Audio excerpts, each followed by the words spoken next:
हम आदिकाल का अध्ययन कर रहे थे, तो उसमें कुछ टेक्निकल एरर की वजह से वो वीडियो बंद हो गया था। तो हम उस वीडियो के आगे हम शुरू करते हैं आज। तो ये हमने आदिकाल की आरंभिक तथा अंतिम सीमा के बारे में पढ़ लिया था। उसके आगे हम हिंदी साहित्य की आरंभिक सीमा के संबंध में जो विद्वानों के कथन हैं उन्हें देख रहे हैं। तो शुरू करते हैं। पहला कथन है हमारा नामवर सिंह जी का। तो ये हम देख लेते हैं। हिंदी के विकास में अपभ्रंश का योग ग्रंथ से यह देश धीरे धीरे इतना बढ़ा कि 13वीं शताब्दी तक जाते जाते अपभ्रंश के सहारे ही पूर्व और पश्चिम के प्रदेशों ने अपनी अपनी बोलियों का स्वतंत्र रूप प्रकट कर दिया। ठीक है। सेकंड पॉइंट है राहुल संस्कृतायन के अनुसार हिंदी काव्यधारा ग्रंथ से वस्तुतः ये सारी आधुनिक भाषाएं 12वीं-13वीं शताब्दी में अपभ्रंश से अलग होती दिख पड़ती हैं। तीसरा कथन आचार्य हजारी प्रसाद द्विवेदी का है। हिंदी साहित्य का उद्भव और विकास ग्रंथ से यह विचार अपभ्रंश को पुरानी हिंदी कहना भाषा शास्त्रीय और वैज्ञानिक नहीं। जहाँ तक नाम का प्रश्न है, गुलेरी जी ने सुझाव पंडितों को मान्य नहीं हुआ। गुलेरी जी का जो सुझाव था पंडितों को मान्य नहीं हुआ। अपभ्रंश को अब कोई पुरानी हिंदी नहीं कहता, परंतु जहाँ परंपरा का प्रश्न है, निसंदेह हिंदी का परिवर्तित साहित्य अपभ्रंश साहित्य से विकसित हुआ। तो यह हजारी प्रसाद द्विवेदी का कथन था हिंदी साहित्य का उद्भव और विकास ग्रंथ से। आगे है आचार्य रामचंद्र शुक्ल जी का कथन, वो देख लेते हैं। हिंदी साहित्य का इतिहास ग्रंथ से है। हिंदी साहित्य का आदिकाल विक्रमी संवत इन्होंने 1050 से लेकर विक्रमी संवत 1375 तक, अर्थात महाराज भोज के समय से लेकर हमीर देव के कुछ समय पीछे तक माना जा सकता है। आगे है रामकुमार वर्मा जी के अनुसार। तो रामकुमार वर्मा के अनुसार हिंदी का प्रारंभ मगही भाषा में उन सिद्धों की कविताओं में हुआ जिन्होंने बौद्ध धर्म के वज्रयान सिद्धांत का प्रचार 8वीं शताब्दी से करना प्रारंभ किया। ये सिद्ध संख्या में 84 माने गए हैं। आगे देख लेते हैं हम आदिकाल की राजनीतिक परिस्थितियाँ, जो समय में जो परिस्थितियाँ थी, आदिकाल की जो विशेषताएं हैं वो देख लेते हैं। परिस्थितियाँ देख लेते हैं कितने प्रकार की थी। तो आदिकाल की राजनीतिक परिस्थितियों में कौन कौन सी थी? हिंदू सत्ता का धीरे धीरे क्षय हुआ, इस्लाम का धीरे धीरे उदय हुआ, देसी राजाओं के मध्य कलह व युद्ध, केंद्रीय शासन का अभाव, राष्ट्रीयता का अभाव, जनता में राजनीति चेतना का अभाव। ठीक है। आगे आदिकाल की जो धार्मिक परिस्थितियाँ थी वो देख लेते हैं। धर्म के अनेक पंथ और संप्रदाय। दूसरा था बौद्ध, जैन, वैष्णव सभी अपने वास्तविक आदर्शों से दूर थे। फिर है निश्चित साधना पद्धति का अभाव। ठीक है। उसके बाद है आदिकाल की सामाजिक परिस्थितियाँ जो थी वो देख लेते हैं। जनता शासक व धर्म दोनों से निराश्रित थी। इसके बाद जाति पाति तथा ब्राह्मण भय, आडंबर और अंधविश्वास। ठीक है, ये थी सामाजिक परिस्थितियों में। और फिर स्त्रियों की दशा जो थी वो शोचनीय थी। और बहुपत्नी प्रथा व विलासिता थी। सामान्य जन अशिक्षित था। सामंती वीरता व वंश कुलीनता थी। आगे आदिकालीन सामंती मूल्य जो थे वो देख लेते हैं। स्त्री की अवधारणा में, धर्म के ऐतिहासिक एक रूप में और राज दरबार के ऐश्वर्य चित्रण में। आगे है आदिकाल की साहित्यिक धाराएं क्या क्या थीं? तो सिद्ध साहित्य, नाथ साहित्य, जैन साहित्य, रासो साहित्य, डिंगल साहित्य, पिंगल साहित्य, फागु साहित्य, लौकिक साहित्य, श्रृंगारिक एवं मनोरंजन साहित्य, उसके बाद गद्य साहित्य। आगे अब हम शुरू करेंगे सिद्ध साहित्य से। ये सभी साहित्यों को हम क्रम वाइज देख लेंगे। तो सिद्ध साहित्य की हम शुरुआत करते हैं। सिद्ध साहित्य में सिद्धों का संबंध बौद्ध धर्म की महायान शाखा से है। किससे? बौद्ध धर्म की जो महायान शाखा थी उससे सिद्ध साहित्य का संबंध है। आगे है कालांतर में महायान शाखा जो थी वो वज्रयान तथा सहजयान दो उपभागों में विभक्त होकर सिद्ध कहा जाने लगा। तो कितने भागों में? वज्रयान और सहजयान दो भागों में विभाजित हो गई थी महायान शाखा। इसमें सिद्धों की कुल संख्या 84 मानी गई है। सिद्धों का प्रधान केंद्र श्री पर्वत था। कौन सा? श्री पर्वत था। ये पूछ लिया जाता है सिद्धों का जो प्रधान केंद्र था वो क्या था? श्री पर्वत था। आगे था बिहार के नालंदा और विक्रमशिला विद्यापीठ विश्वविद्यालय इत्यादि इनके केंद्र थे। आगे हैं साधना, समुच्चय आदि, कर्म प्रदीप और मंजूश्री मूल कल्प सिद्धों की सिद्धांत चर्चा के प्रमुख ग्रंथ हैं। आगे राहुल संस्कृतायन अपने ग्रंथ हिंदी काव्य धारा के आरंभ में कहते हैं, हमारे मध्यकालीन कवियों ने अपना नाता सिर्फ संस्कृत के कवियों से जोड़े रखा, जिसमें हिंदी साहित्य के ऐतिहासिक विकास की यह महत्वपूर्ण कड़ी काव्य परंपरा से टूटकर अलग जा पड़ी। ठीक है, आगे हम पढ़ लेते हैं सिद्धों की रचनाएं मुक्तक शैली में हैं। ठीक है, इनके बारे में इनके 3 भागों में बांटा गया है जो इनकी रचनाएं हैं, नीति आचारमय, उपदेशात्मक और साधना संबंधी रहस्यवाद। आगे है सिद्ध काव्य दोहा कोश तथा चर्यापद के रूप में उपलब्ध है। तो सिद्ध साहित्य किस ग्रंथ उसमें रूप में लिखे गए हैं, दोहा कोश और चर्यापद के रूप में। फिर सिद्ध साहित्य के संपादक कौन थे, बैंडले थे। उसके बाद महोपाध्याय हरप्रसाद शास्त्री ने बोधगानो दोहा में सिद्ध साहित्य का संपादन किया, बोधगानो दोहा का संपादन किया था। फिर डॉक्टर मोहम्मद शहीदुल्लाह ने ले शामिस्तोक्स नामक फ्रांसीसी ग्रंथ का संपादन किया, और प्रबोध चंद बागची ने दोहा कोश का संपादन किया, और राहुल संस्कृतायन जो थे हिंदी काव्य धारा 1945 ईस्वी में इसका संपादन किया थे ये। ठीक है, उसके बाद दोहा कोश के बारे में पढ़ लेते हैं। दोहा कोश, दोहा छंद में जिसमें स्थान स्थान पर चतुष्पदियों की कड़वक बौद्ध शैली का प्रयोग होता है। ठीक है, इसकी भाषा पश्चिमी अपभ्रंश से प्रभावित होती है। तीसरा है इसमें मतों का खंडन मंडन है। फिर है सरहप्पा, कणप्पा, तिलोप्पा आदि के दोहा कोश प्राप्त हुए हैं। मूलतः इनकी भाषा क्या है, अपभ्रंश है। ठीक है, इसके बाद है चर्यापद, इनके बारे में पढ़ लेते हैं कि चर्यापद क्या है। चर्यापद ये गेय हैं जिन्हें विभिन्न राग रागनियों में गाया जा सकता है।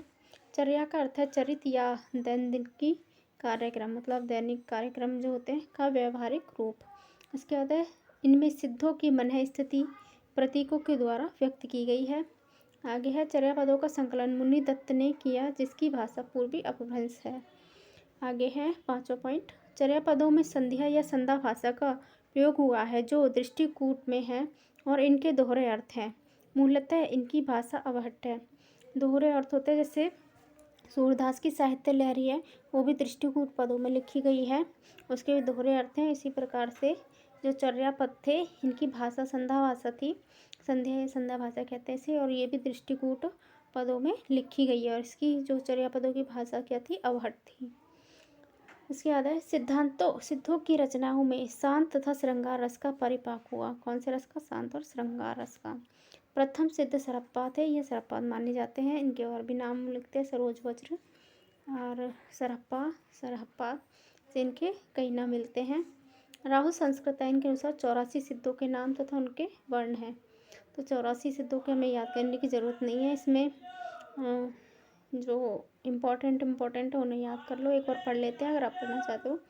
कायस्थ में तो लुइपा, कणप्पा, ब्राह्मण में सरप्पा, शांतिपा, नागार्जुन, नरोपा, तिलोपा, भद्रपा, डोंगिपा, कुकरीपा, धर्मपा, जालंधरपा, पंकजपा, लूचिकपा, जयंतता, नागबोधिपा और भलीपा, ये थे ब्राह्मण में। आगे देख लेते हैं। क्षत्रिय में थे डोमिपा, सवरपा, भलप्पा, घटप्पा, और शूद्र में थे कांकलिपा, डंगप्पा, थंगनपा, सालिपा, छत्रपा, तंधेपा, कुचिपा, महिपा, राहुलपा, धोकरीपा, चेगुलपा, निर्गुण भिखनापा और कलपा, धूलिपा और कपलापा। उसके बाद सर्वभक्षणपा, पुतुलिपा, अनंगपा। इसके बाद राजकुमार में थे चोरंगीपा, वीणापा, कंकणापा, भुशुकप्पा, किलापा, कोकलीपा। ठीक है, मछुआरे में मीनपा, तंतवा में तंतिप्पा, चर्मकार में चमरिप्पा या पहनवा, गृहपति में अजोगिपा, धोबी में दोबिप्पा, लकड़हारा में अचिंतपा, राजा में इंद्रभूति सांग्रपा, दारिकप्पा, वाणिक में मैकोप और लोहार में कमरिप्पा, डोम में जोगिपा, चिंडीमार में गुंड्रिप्पा, कहार में चरपटिप्पा, उसके बाद कृष्ण घृत, वर्णिक में भलिपा, योगनी, इनको याद रखना आप, ये इम्पोर्टेंट है। 4 योगनी, मणिभद्रा, मेखलपा, कनकलपा और लक्ष्मीकरा। जो सिद्धों में 4 महिलाएं आती हैं या 4 योगनियाँ, इनको याद रखना, ये इम्पोर्टेंट है, पूछी जा सकती हैं। मणिभद्रा, मेखलपा, कनकलपा और लक्ष्मीकरा, ये 4 जो है योगनियाँ हैं। उसके बाद दर्जी में कांतलिपा और वैश्या में उधालिपा। आगे बढ़ लेते हैं। शेष 16 सिद्धों का वर्ण नहीं दिया गया, जिनके नाम इस प्रकार है: लीलाप्पा, विरूपा, गोरक्षपा, कर्णप्पा, धोकिप्पा, कलापा, कमरिप्पा, भेदपा, नलिनप्पा, कुंडालिप्पा, धर्वरिप्पा, मेदनिप्पा, कुमारिप्पा, चंपकरप्पा, चावरिक और समुदप्पा। इसके बाद है विशेष तथ्य, हम देख लेते हैं इसके बारे में। आचार्य हजारीप्रसाद द्विवेदी ने सिद्ध साहित्य के अंतर्गत 3 महिला योगनियों को बताया है: मणिभद्रा, जिसे मणिभद्रा कहा गया, मेखलपा और कनकलपा। इन्होंने लक्ष्मीकरा को नहीं बताया, मतलब हजारीप्रसाद ने कितनी को बताया? 3 योगिनियों को बताया है। रामकुमार वर्मा सिद्ध साहित्य के अंतर्गत 4 योगिनियों को बताते हैं। इसमें है मणिभद्रा, मेखलपा, कनकलपा और लक्ष्मीकरा। ये 4 किसने बताई है? तो रामकुमार वर्मा ने बताई हैं। इसके बाद 84 सिद्धों में सभी वर्ण के साधक थे। सबसे अधिक संख्या शूद्रों की, फिर ब्राह्मणों की थी। सबसे अधिक किसकी थी? शूद्रों की, फिर ब्राह्मण की। 84 सिद्धों में राजा, राजकुमारियाँ, गृहपति, कन्याएं, महिलाएं भी शामिल थीं। आगे सिद्धों का विवरण राहुल संस्कृत ने तिब्बत के साक्या विहार के 5 प्रधान गुरुओं की ग्रंथावली साक्या बंकुम के सहयोग से दिया है। आगे देखते हैं। बच्चन सिंह के अनुसार सरहप्पा को काया कृच्छ साधना काम्य न थी, उन्होंने सहज मार्ग पर बार बार बल दिया। उसके बाद राहुल संस्कृत के अनुसार सरहप्पा आदिम सिद्ध हैं। ठीक है, आगे देखते हैं इनकी प्रमुख जो पंक्तियां हैं, काव्य पंक्तियां। सरहप्पा, इनके नाम है सरहप्पा, सरहपाद, सरह और सरोजभद्र। ये इनके इम्पोर्टेंट, इनको नामों को याद रखना, उपनाम में ये पूछे जा सकते हैं। आगे काव्य पंक्तियाँ वो देख लेते हैं। जही पंचक की झड़े की आ, जय परोख अंधकार मा दिया। आगे जाई न विये होई मुतिता शून्हा सी आल्हा। ये आप एक बार पंक्तियाँ देख लेना, बाकी इम्पोर्टेंट पंक्तियाँ मैं बता देती हूँ। एक तो ये वाली, पंडित सैला सत्तु पखाणी, देही बुद्ध बसंत न जानी, और गुरु उवेश अमिया रसुधावही न पीहू जेही। ये इम्पोर्टेंट पंक्ति है। एक ये है, नाद न बिंदु न रवि, शशि मंडल चिर अरा साहबे मुकल। ठीक है, ये इम्पोर्टेंट है। बाकी आप घोर अंधेरे चंदमणि जिम्मी उज्जई करे ही, ये वाली इम्पोर्टेंट है। एक सरहे से याद रखना, ये सरहप्पा की पंक्ति है। खज्जई रज्जई किज्जई सहजे के, ये वाली इम्पोर्टेंट पंक्ति जो मैंने बता दी है, कि ये वाली है। ये 3-4 पंक्तियाँ जो है ज़्यादा इम्पोर्टेंट है, बाकी तो और नहीं पूछी गई, यही पूछी गई हैं ज़्यादातर।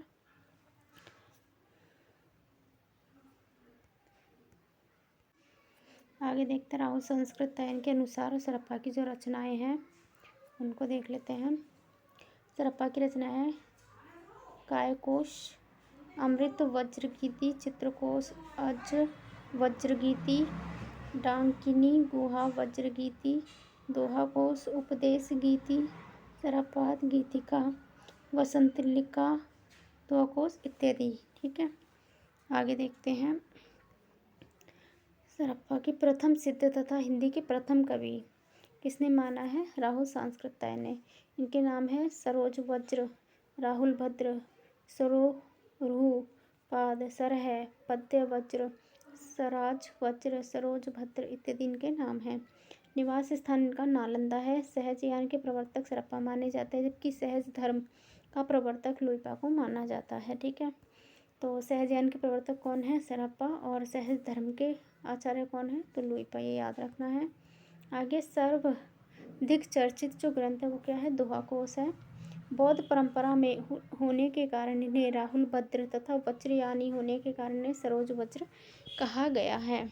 ठीक है, आगे है डॉक्टर रामकुमार वर्मा के अनुसार सरहप्पा के दृष्टिकोण की रूपरेखा सहज संयम, क्या क्या देखो इनका, सहज संयम, पाखंड और आडंबर का विरोध, गुरु सेवा, सहज मार्ग, महासुख की प्राप्ति। आगे सरप्पा के शिष्य शवरप्पा लुइपा के गुरु थे। इन्होंने महाराज धर्मपाल का समकालीन माना जाता है। राहु संस्करण सरप्पा का समय 760 स्थिर किया, जो सर्वमान्य भी है। बच्चन सिंह के अनुसार आक्रोश की भाषा का पहला प्रयोग सरप्पा में दिखाई देता है। आगे संत साहित्य बीज सरप्पा में दिखाई देता है। इन्होंने ब्राह्मण होकर भी ब्राह्मणवाद का विरोध किया। आगे है विनय तोष भट्टाचार्य ने बांग्ला भाषा का प्रथम कवि मानते हैं किसको? सरप्पा को। विनय तोष भट्टाचार्य बांग्ला भाषा का प्रथम कवि मानते हैं। हिंदी में सर्वप्रथम चौपाई और दोहा पद्धति का प्रयोग इन्हीं की रचनाओं में मिलता है किसकी? सरप्पा की। हालांकि इनकी रचनाओं को कड़वकबद्ध नहीं माना जाता। सर्वप्रथम कड़वकबद्ध शैली स्वयंभू ने रचना की थी किसकी? कड़वकबद्ध शैली का किसने प्रयोग किया था सर्वप्रथम? तो स्वयंभू ने। इसके बाद हम शवरप्पा के बारे में पढ़ लेते हैं। इन्हें सरप्पा का शिष्य लुइपा का गुरु माना जाता है शवरप्पा को, ठीक है। और राजा धर्मपाल के समकालीन एवं विक्रमशिला विश्वविद्यालय के आचार्य माने जाते हैं। कौन से विश्वविद्यालय के? विक्रमशिला विश्वविद्यालय के आचार्य थे कौन? शवरप्पा। आगे चर्यापदों में इनकी रचनाएं संकलित हैं। चर्यापद का एक ऐसा गीत है जो प्राय अनुष्ठानों के समय गाए जाते हैं। आगे इनकी प्रमुख पंक्तियां हैं। छाड़ू छाड़ू माया मोहा विषम दुंदोली हेरी ये मेरी तैला बाड़ी खसमे संतुला, ठीक है। ये किसकी पंक्तियाँ? तो सरप्पा की पंक्तियाँ हैं। आगे हम लुइपा के बारे में पढ़ लेते हैं। लुइपा इस तरीके से 3 तरीके से आप देख सकते हैं कैसे लिखा गया है। उसके आगे है शवरप्पा के शिष्य थे ये। लुइपा कहते हैं शवरप्पा के शिष्य थे। उनका समय राहुल संस्कृताय ने 830 ईस्वी माना है। सिद्धों में सबसे ऊंचा स्थान या सम्मान किसे दिया जाता है? तो लुइपा को। डॉक्टर रामकुमार वर्मा ने सिद्धों में इनको प्रथम स्थान दिया है। उसके बाद है चर्या विनिश्चय ग्रंथ में इनको सहज धर्म का प्रथम आचार्य बताया गया है। किसमें? तो चर्या विनिश्चय किसका ग्रंथ है? लुइपा का ग्रंथ है। इन्हें राजा धर्मपाल जो थे धर्मपाल का लेखक माना जाता है। उसके बाद इनकी प्रमुख काव्य पंक्ति है कौआ तरवर पंछी बिडाल चंचल चीहे पहिठो काल भावना हो या भावना जाने ऐसे संभव को पछताई, ठीक है। तो ये वाली पहली वाली इंपॉर्टेंट है बहुत पंक्ति, ये पूछी गई है पेपर में, नेट में पूछी गई है इस नेट में। आगे है राहुल सांस्कृतिक के अनुसार लुइपा की रचनाएं हैं अभी समय विभंग तत्व स्वभाव दोहा कोश बुद्धोदय भागवत अभी समय गीतिका, ठीक है। आगे हम पढ़ते हैं कड़प्पा के बारे में। तो कड़प्पा जो है जालंधरपा के शिष्य थे। किसके? जालंधरपा के शिष्य थे। राहुल सांस्कृतिक के अनुसार कड़प्पा पांडित्य और कवित्व में बेजोड़ थे। किसमें? पांडित्य और कवित्व में बेजोड़ थे। आगे है गीतिका महाडुंडन बसंत तिलक वज्रगीति इनकी रचनाएं हैं। कौन कौन सी? गीतिका महाडुंडन बसंत तिलक वज्रगीति। इनकी काव्य पंक्ति है आगम वेद पुराण पंडित बाण पहंती, ये इंपॉर्टेंट है ये वाली पंक्ति। और एक है नगर बहारे डोमी तेरी कुंडियाँ चाई, ये वाली कड़प्पा पंक्तियाँ हैं, ठीक है। बाकी और भी आप देख सकते हैं ये वाली पंक्तियाँ। जिम्मी लोन, ये लोन वाली भी इम्पोर्टेंट है। जिम्मी लोन विलजई पणिये तिमी हारिण लई चित्त, और बाकी तो इम्पोर्टेंट नहीं पर आप देख सकते हैं। देख लेते हैं डोमिप्पा की बारे में। डोमिप्पा वीणप्पा और विरूपा के शिष्य थे। किसके? वीणप्पा और विरूपा के शिष्य थे। इन्हें डोमिप्पा कहा जाता है। इनकी जो रचनाएं पूछ ली जाती है डोम्बी गीतिका योगाचार अक्षर द्वीपोपदेश, ये इम्पॉर्टेंट रचना इनकी अक्षर द्वीपोपदेश, ये ज़्यादातर पूछी जाती है। आगे है डोमिप्पा की काव्य पंक्ति है गंग जमुना माझे रे बही नाई सदगुरु पाए ए जाइब पुनु जिन उरा, ठीक है। ये इनकी पंक्ति है। आगे देखते हैं और पंक्तियाँ भी हैं इनकी। कुछ सिद्ध कवि तथा उनकी पंक्तियाँ हैं वो देख लेते हैं।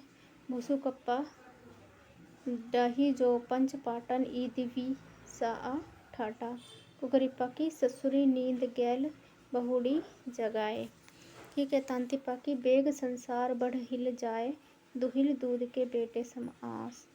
बलद बिज आयल गविया बांझे, पीटा दुहिए एतिना सांझे।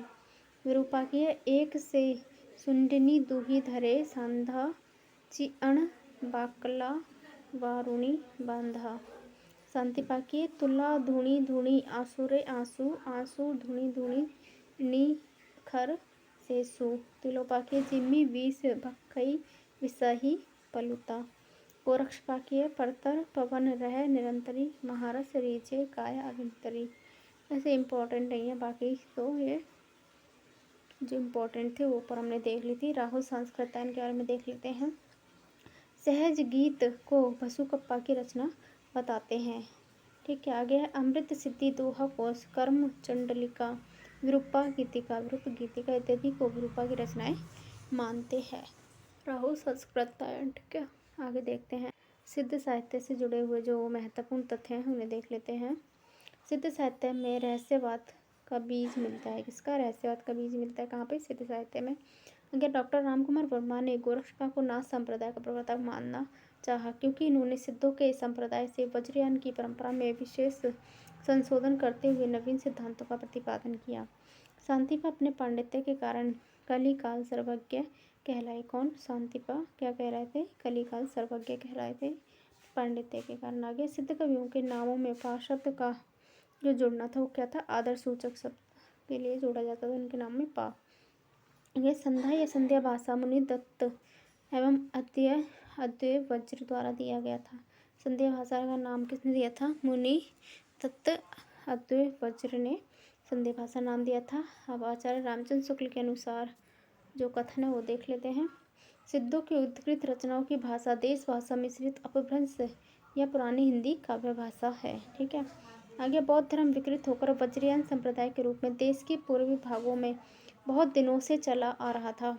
इन बौद्ध तांत्रिकों के बीच वामाचार अपनी चरम सीमा में पहुंचा। आगे वज्रयानियों की योग तंत्र साधनाओं में मध्य तथा स्त्रियों का विशेष डोमनी रजकी आदि का आभास सेवन एक आवश्यक अंग था। क्या क्या? डोमनी और रजकी का आभास सेवन एक आवश्यक अंग था। आगे है वज्रयान में आकर महासुखवाद का प्रवर्तन हुआ। इसमें प्रज्ञा और उपाय के योग से इसे महासुख दशा की प्राप्ति मानी गई है। इसे आनंद स्वरूप ईश्वर तत्व ही समझिए।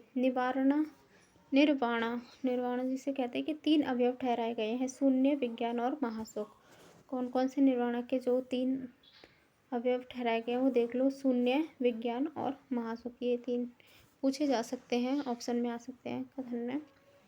आगे है वज्रयान में महासुय या महासुख वह दशा बतलाई गई है जिसमें साधक शून्य में इस प्रकार विलीन हो जाता है जिस प्रकार नमक पानी में। ठीक है, ये आपको कोटेशन याद रखना। इस दशा का प्रतीक खड़ा करने के लिए युगंतर स्त्री पुरुष का आलिंगनबद्ध जोड़ा भी भावना की गई है। आगे कोल कपालिक वज्रयानियों से निकले हैं। कौन? कोल और कपालिक कहाँ से निकले थे? वज्रयानियों से। आगे है वज्रयान शाखा में योगी सिद्ध के नाम से प्रसिद्ध हुए। वे मत का संस्कार जनता पर भी डालना चाहते थे। आगे सिद्धों में सबसे पुराने सर है यह सरोज वज्र नाम, जिनका काल के डॉक्टर विनयतोष भट्टाचार्य ने विक्रम संवत 690 ईस्वी निश्चित किया है। सिद्ध साहित्य की जो प्रमुख विशेषताएं हैं वो हम देख लेते हैं। तो गुरु का महात्म्य। ठीक है, गुरु महात्म्य मतलब गुरु के प्रति जो सम्मान के भाव है वो सिद्ध साहित्य में भी देखने को मिलता है। आगे है रहस्यात्मक अनुभूति है। उसके बाद जीवन का आशावादी संदेश है। उसके बाद बाह्य आडंबरों पाखंडों सामाजिक कुरीतियों जाति पाति वर्ण भेद का विरोध किया है। और तंत्र साधना उलटी साधना परावृत्ति का उल्लेख है। उसके बाद है सहज साधना सुख भोग की वकालत की गई है। उसके बाद पंचमकार 5 मकार आदि थे जो मत्स्य मांस मध्य मैथुन मुद्रा और मैथुन, तो ये क्या है? इनके पंचमकार हैं, ये पूछे जा सकते हैं, याद रखना। आगे हम नाथ साहित्य के बारे में पढ़ेंगे। नाथ संप्रदाय शुरू करते हैं। आचार्य रामचंद्र शुक्ल के अनुसार जिस प्रकार सिद्धों की संख्या 84 प्रसिद्ध है उसी प्रकार नाथों की संख्या 9 प्रसिद्ध है। आगे सिद्धों की वाम मार्गी भोग प्रधान साधना की प्रतिक्रिया के स्वरूप आदिकाल में नाथपंथियों की हठ योग साधना आरंभ हुई। डॉक्टर नगेंद्र की संपादित पुस्तक है हिंदी साहित्य का इतिहास, इस ग्रंथ में इसका उल्लेख मिलता है। आगे है राहुल संस्कृतैन के अनुसार नाथ पंथों को सिद्धों की परंपरा का ही विकसित रूप मानना चाहिए। आगे डॉक्टर रामकुमार वर्मा के अनुसार नाथ पंथ के चरम उत्कर्ष का समय 12वीं सदी से 14वीं शताब्दी तक माना जाता है। नाथ पंथ से ही भक्ति काल के संत मत का विकास हुआ, जिसके प्रथम कवि कबीर थे। आगे है संधि काल के उत्तरार्ध में सिद्धों के वज्रयान की सहज साधना नाथ संप्रदाय के रूप में पल्लवित हुई। आगे है नाथ संप्रदाय की साधना के तत्व हैं वैराग्य, इंद्रिया निग्रह, ये इंपॉर्टेंट है, पूछ लिए जाते हैं तो इन्हें आप देख लें। साधना के तत्व कौन कौन से हैं? वैराग्य, इंद्रिय निग्रह, प्राण साधना, मन साधना, नाड़ी साधना, कुंडलिनी जागरण, षट चक्रभेद, सुरति शब्द योग, शून्य साधना। ठीक है, एक बार और देख लो। वैराग्य साधना, इंद्रिय निग्रह, प्राण साधना, मन साधना, नाड़ी साधना, कुंडलिनी जागरण, षट चक्रभेद, सुरति शब्द योग और शून्य साधना। ठीक है, इंपॉर्टेंट है। आगे है नाथ पंथ के प्रमुख जो कवि हैं उनके बारे में जानकारी इकट्ठी कर लेते हैं, हम देख लेते हैं। गोरखनाथ इसके प्रमुख कवि हैं। समय इनका विद्वानों के अनुसार ये रहा, हम देख लेते हैं इनका समय पहले। इनका समय है राहुल संस्कृतैन ने 845 नवीं सदी माना है। हजारी प्रसाद द्विवेदी ने भी नवीं सदी माना है। पीताम्बर दत्त बड़दवाल में 11वीं सदी माना है। रामकुमार वर्मा रामचंद्र शुक्ल ने 13वीं सदी माना है। रामचंद्र शुक्ल ने पृथ्वीराज चौहान के समय का बताया है, किसको? गोरखनाथ को। ठीक है, आगे हम गोरखनाथ की रचना तथा उनके वर्ण्य विषयों के बारे में पढ़ लेते हैं। पीताम्बर दत्त बड़दवाल के अनुसार इनकी जो रचनाएं हैं वो हम देख लेते हैं पहले। शब्दी पद, शिष्य दर्शन, प्राण संकली, नरवय बोध, अभय मात्रा जोग, 15 तिथि, सप्तबार, रोमावली, मच्छिंद्र गोरख बोध, ज्ञान तिलक, आत्मबोध, ज्ञान चतीसा, पंचमात्रा आदि, ये इनकी क्या है? रचनाएं हैं। आगे गोरखनाथ के संस्कृत भाषा के जो ग्रंथ है वो देख लेते हैं। सिद्ध सिद्धांत पद्धति, विवेक मार्तंड, शक्ति संगम तंत्र, निरंजन पुराण, विराट पुराण, गोरक्ष शतक, योग सिद्धांत पद्धति, योग चिंतामणि इत्यादि। फिर गोरखनाथ की रचनाओं के वर्ण्य विषय क्या क्या है? गुरु महिमा, इंद्रिया निग्रह, प्राण साधना, वैराग्य, कुंडलिनी जागरण, निवृत्ति मार्गी, जीवन दर्शन, शून्य समाधि, नीति साधना इत्यादि। इसके बाद रामचंद्र शुक्ल के अनुसार गोरखनाथ के ग्रंथ है विराट पुराण, योगेश्वरी सारणी, गोरख गणेश गोष्ठी, महादेव गोरख संवाद, फिर गोरखनाथ जी की 17 कला, गोरख बोध, दत्त गोरख संवाद, गोरख पानी। ठीक है, इत्यादि। इसके बाद पॉइंट देख लेते हैं। सिद्धों और योगियों की रचनाएं साहित्य की कोटि में नहीं आती और योग धारा काव्य या साहित्य कोई धारा नहीं मानी जाती। किसका कथन है? शुक्ल का कथन है, इंपॉर्टेंट है। आगे गोरखनाथ की हठयोग साधना ईश्वर उपासना के बाह्य विधानों, मूर्ति पूजा, बहुदेववाद को छोड़कर ईश्वर घट के भीतर ही ईश्वर प्राप्ति को लेकर चली थी, जिसमें मुसलमानों के लिए भी आकर्षण था। आगे हम देखते हैं और पॉइंट। मिश्र बंधुओं ने इन्हें हिंदी का प्रथम गद्य लेखक कहा है। किसको? गोरखनाथ को मिश्र बंधुओं ने क्या कहा है? हिंदी का प्रथम गद्य लेखक कहा है। आगे है ये नाथ साहित्य के आरंभकर्ता एवं हट्ट योग के प्रवर्तक थे। कौन? तो गोरखनाथ। आगे हम देख लेते हैं। गोरखनाथ, जालंधर नाथ या चरपट नाथ तथा नागार्जुन नाथ दोनों सिद्धों में पाए जाते हैं। नाथ और सिद्धों दोनों में कौन कौन पाए जाते हैं? तो गोरखनाथ हैं, जालंधर नाथ हैं, चरपट नाथ है, नागार्जुन है। ये चार जो हैं वो नाथ व सिद्ध दोनों में गिने जाते हैं। ठीक है,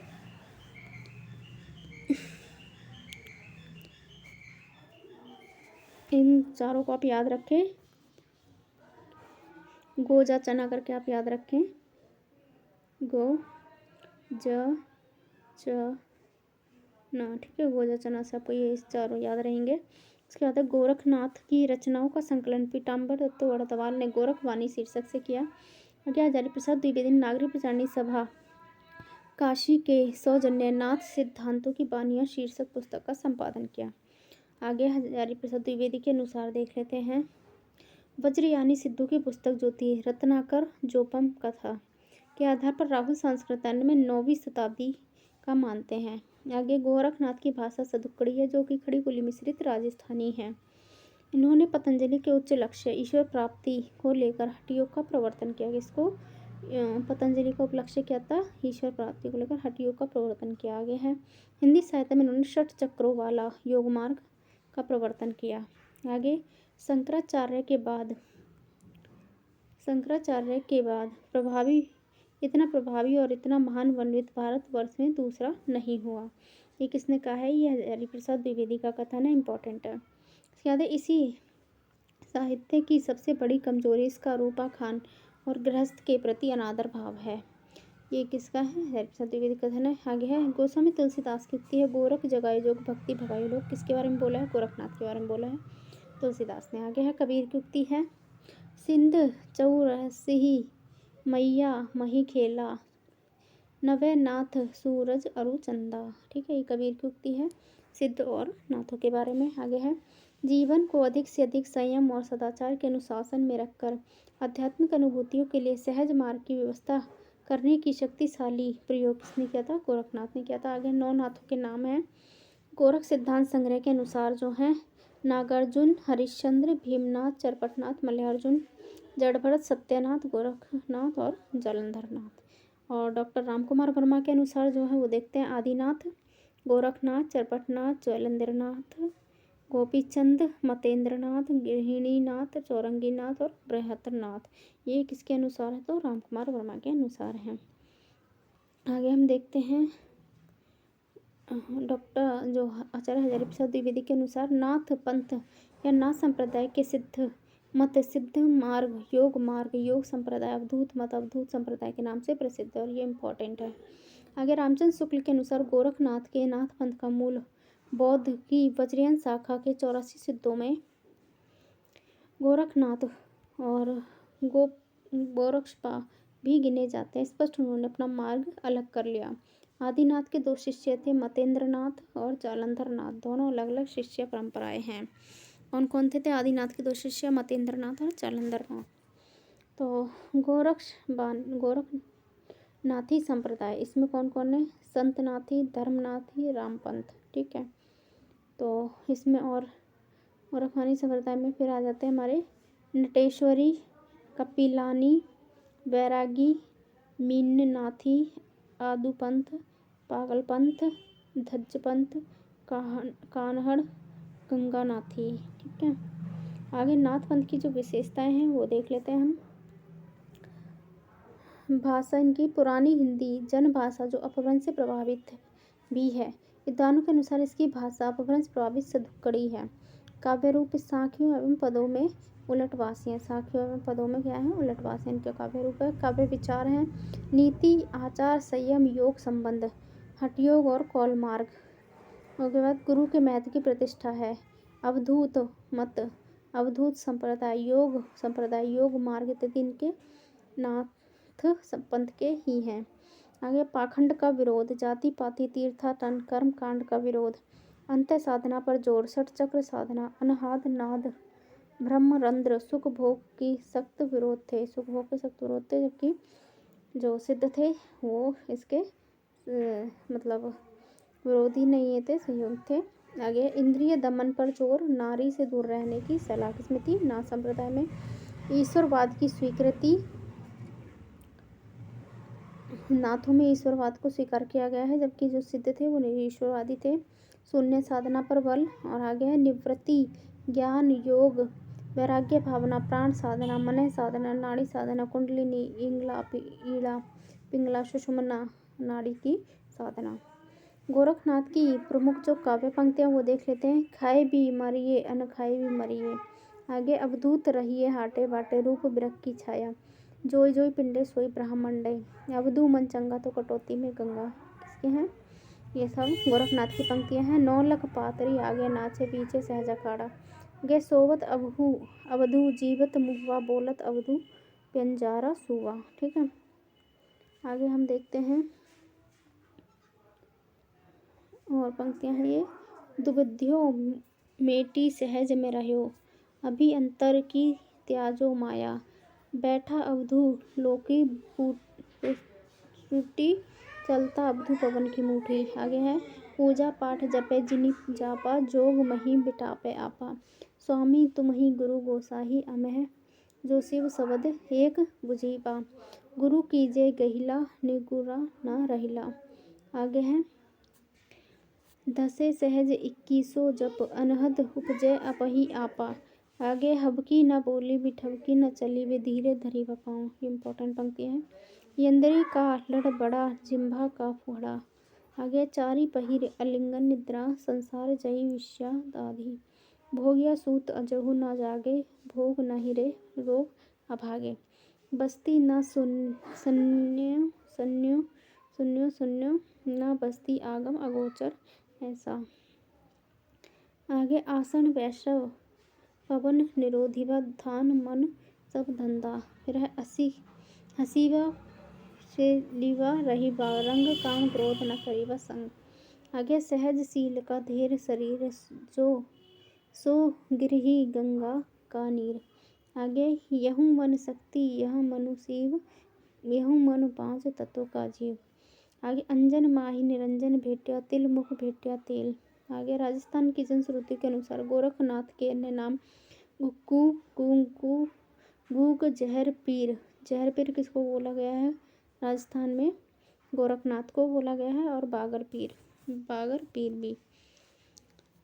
आगे रामकुमार वर्मा के अनुसार नाथ संप्रदाय के प्रवर्तक श्री गोरखनाथ कहे जाते हैं। आगे रामचंद्र शुक्ल ने नाथ पंथ के जोगियों को कान की लौ में बड़े बड़े छेद करके स्फटिक के बारी बारी कुंडल पहनते हैं, इसके कनफटे कहलाते हैं। कनफटे किसने कहा है? रामचंद्र शुक्ल ने कहा है। रामकुमार वर्मा ने क्या कहा है? तो गोरखनाथ का संप्रदाय का प्रवर्तक माना है। ठीक है। राजस्थान में इन्हें क्या कहा जाता है? जहर पीर, गुग्गो और गूग, बागर पीर। ठीक है। उसके बाद है सिद्ध सिद्धांत पद्धति के अनुसार हठयोग से तात्पर्य हा का अर्थ सूर्य और ठा का अर्थ क्या है? चंद्रमा है। पूछ लिया जाता है। सूर्य को क्या ईड़ा और चंद्रमा को पिंगला माना जाता है। ये ईड़ा और पिंगला क्या नारियां होती हैं। ईड़ा पिंगला को रोक कर सुषुम्ना मार्ग से प्राण वायु संचरित करना हठयोग कहलाता है। आगे हम देख लेते हैं मतेंद्रनाथ के बारे में। इंपॉर्टेंट कथन है। मतेंद्रनाथ की रचना देखते हैं। कौल ज्ञान निर्णय, कुलानंद ज्ञान कारिक, अकुल वीरन तंत्र। ठीक है। आगे देखते हैं। गोरखनाथ के गुरु माने जाते हैं कौन? मतेंद्रनाथ। इन्हें मीननाथ मच्छंद्रनाथ भी कहा जाता है। और ये चौथे बोधिसत्व अवलोकितेश्वर नाम से भी प्रसिद्ध हैं, जिन्हें नेपाल में अवलोकितेश्वर बुद्ध का अवतार माना गया है। आगे मतेंद्रनाथ का महत्व एक कौलाचार्य एवं सिद्ध परंपरा के आदि आचार्य के रूप में है। कौल मार्ग के अनुसार शक्ति और शिव का संबंध अविच्छेद्य है और कौल साधक शरीर में सुप्त शक्ति को जगाते हैं। यह सुप्त शक्ति कुंडलिनी शक्ति कहलाती है।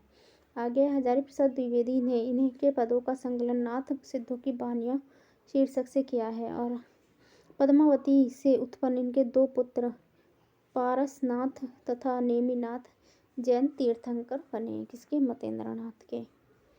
आगे देखते हैं अन्य नाथपंथी जो थे उनके बारे में पढ़ लेते हैं। जालंधर नाथ, ये विमुक्त मंजरी गीत तथा हुंकार नामक 2 कृतियाँ इन्होंने मगही भाषा में लिखी है। आगे है कृष्णपाद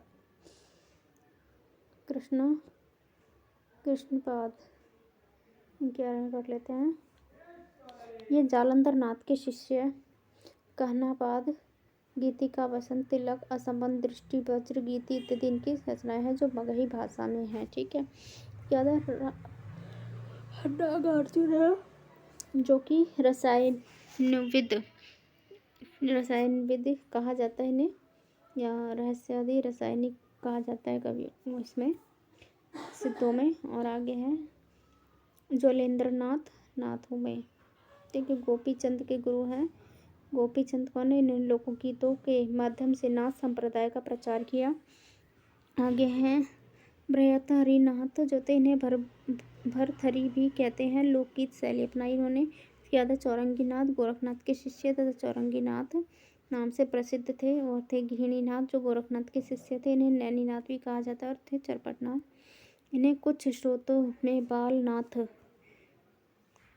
तो कुछ स्रोतों में गोरखनाथ का शिष्य माना गया है। इसके बारे में जो महत्वपूर्ण तथ्य है वो पढ़ लेते हैं हम। महत्वपूर्ण तथ्य हैं, आचार्य चतुर्सेन शास्त्री ने नाथों की भाषा को फक्कड़ी भाषा कहा है। किसने? चतुर्सेन शास्त्री ने क्या कहा है? नाथों की भाषा को फक्कड़ी भाषा कहा है। दूसरा पॉइंट है, नाथपंथियों की भाषा जन भाषा थी जिसे पुरानी हिंदी कहा गया है। आगे, नाथ मत 84 सिद्धों की सूची ज्योतिश्वर ठाकुर के मैथिली ग्रंथ बन रत्नाकर में शामिल है।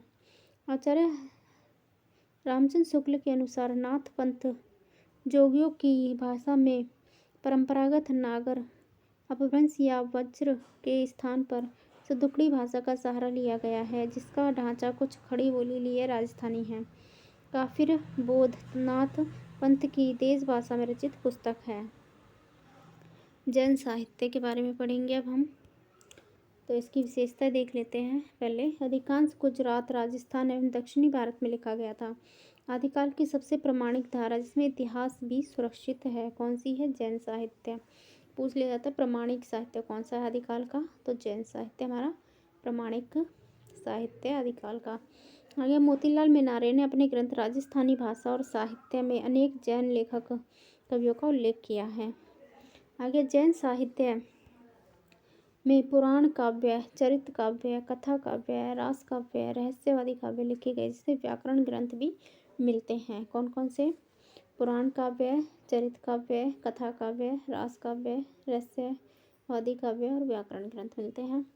रचनाओं में धार्मिक आग्रह के अतिरिक्त मानव हृदय की सहज कोमल अनुभूतियों का चित्रण मिलता है। आगे हैं, इनकी भाषा अपभ्रंश, आचार, रास, फागु, चरित्र इत्यादि शैलियों को अपनाया गया। कौन कौन सी? आचार, रास और फागु चरित्र शैली इंपॉर्टेंट पूछ ली जाती हैं। आगे, स्वांत सुखाई हेतु लिखा गया साहित्य है ये। शांत रस की विशेष महत्व दिया गया है जैन साहित्य में। आगे है, मूल संवेदना वासुदेव कुटुंबकम की है। क्या है? जैन साहित्य की मूल संवेदना क्या है? तो वासुदेव कुटुंबकम की है। आगे, लक्ष्मी सागर वैष्णव के अनुसार जैन साहित्य में धार्मिक सिद्धांतों का प्रतिपादन ही उनकी रचनाओं का प्रधान पक्ष है, ना कि काव्य सौंदर्य का प्रदर्शन। ठीक है, तो उनकी रचनाओं का जो प्रधान पक्ष क्या है? जैन साहित्य की धार्मिक सिद्धांतों का प्रतिपादन करना, ठीक है, ना कि सौंदर्य का प्रदर्शन। आगे है, प्रमुख जैन कवि रचनाएं और उनकी विशेषताएं हैं। हेमचंद्र के बारे में देख लेते हैं। पहले, जैन कवि हैं, वास्तविक नाम इनका क्या था? चंगदेव है।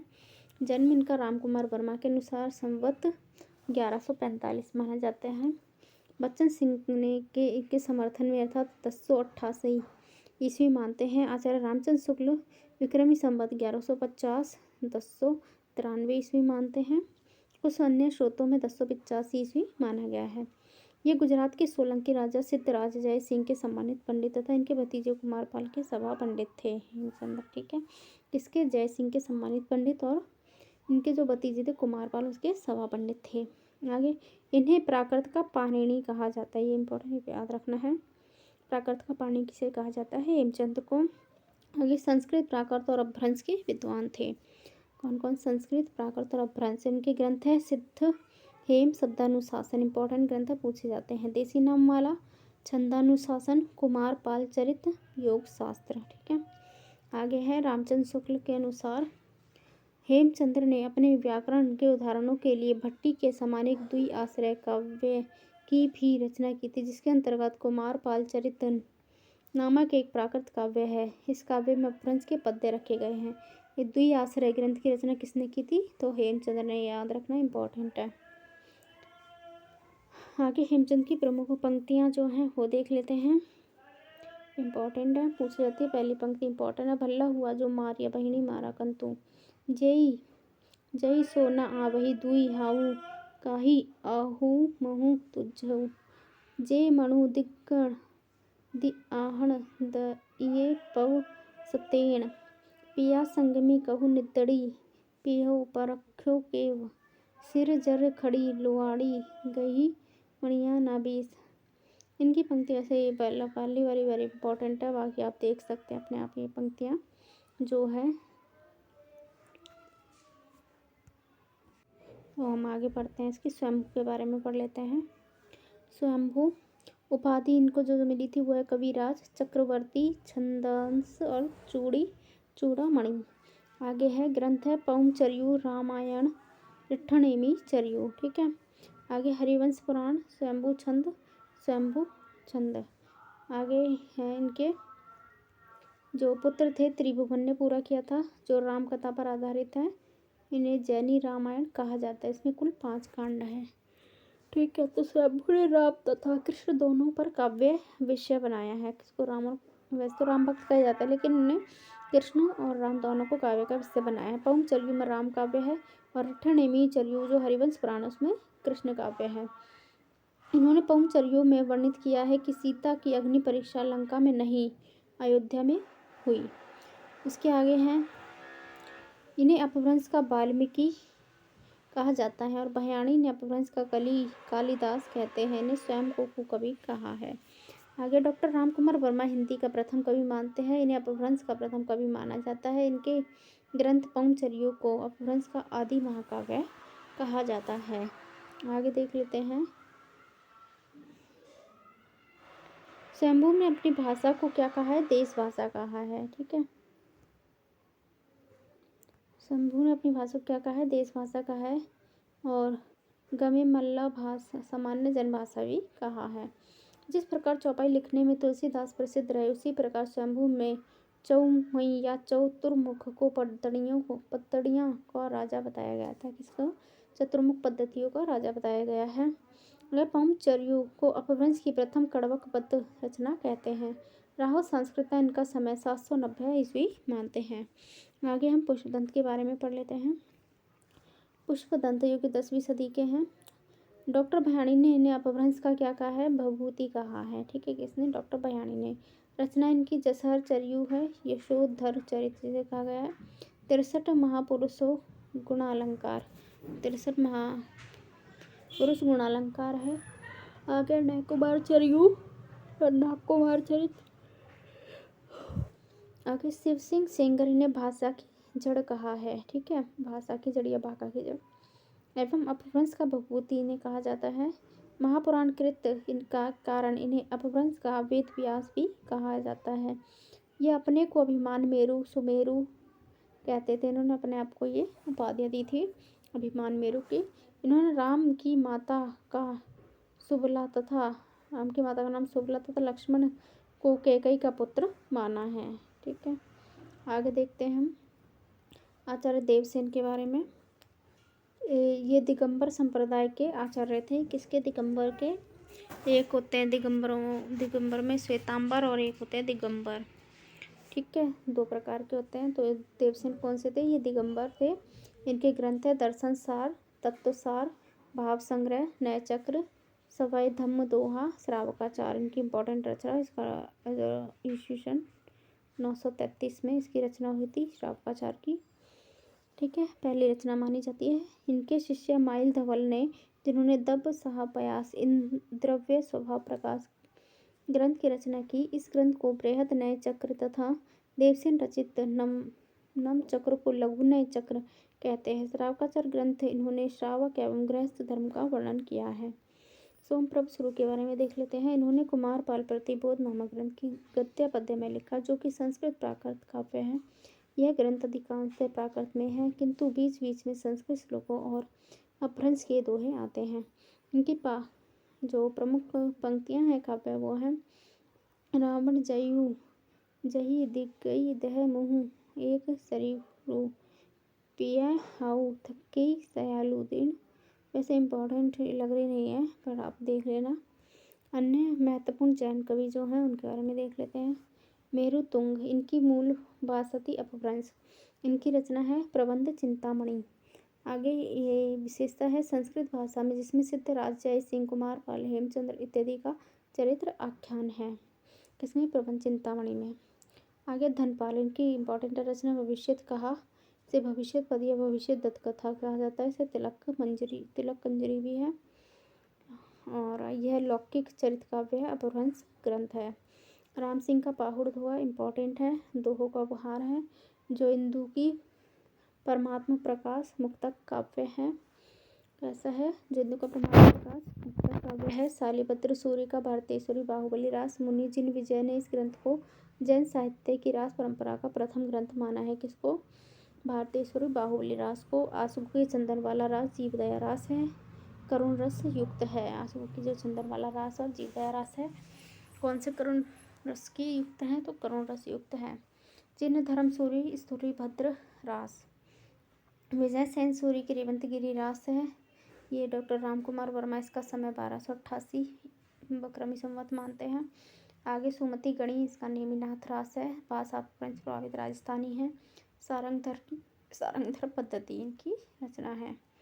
आगे पलहन की आबू रास है। विनय चंद सूरी की नेमिनाथ चौपाई, मल्लीनाथ चरित्र, पार्श्वनाथ चरित्र और कल्पना रुक्त इत्यादि है। चौपाई ग्रंथ में 12 मासा का वर्णन का प्रारंभ है। छीहल की पंचसहेली है। विरह वेदना का इसमें वर्णन है। धर्मदास की धर्म उपदेश रावकाचार है। कनकामर मुनि की करकंड चरियु 10 संधियों में विभक्त है। 10 संधियों में विभक्त है। अम्बे देव सूरी संगपति समरा रास। फिर राजशेखर सूरी की है नेमिनाथ फागु रास। अब उसके बाद हम फागु काव्य पढ़ लेते हैं। तो फागु वसंत ऋतु में होली के समय गाए जाने वाला गीत है। तो ये पूछ लेते हैं फागु कब गाए जाते हैं? होली के समय वसंत ऋतु में गाए जाते हैं।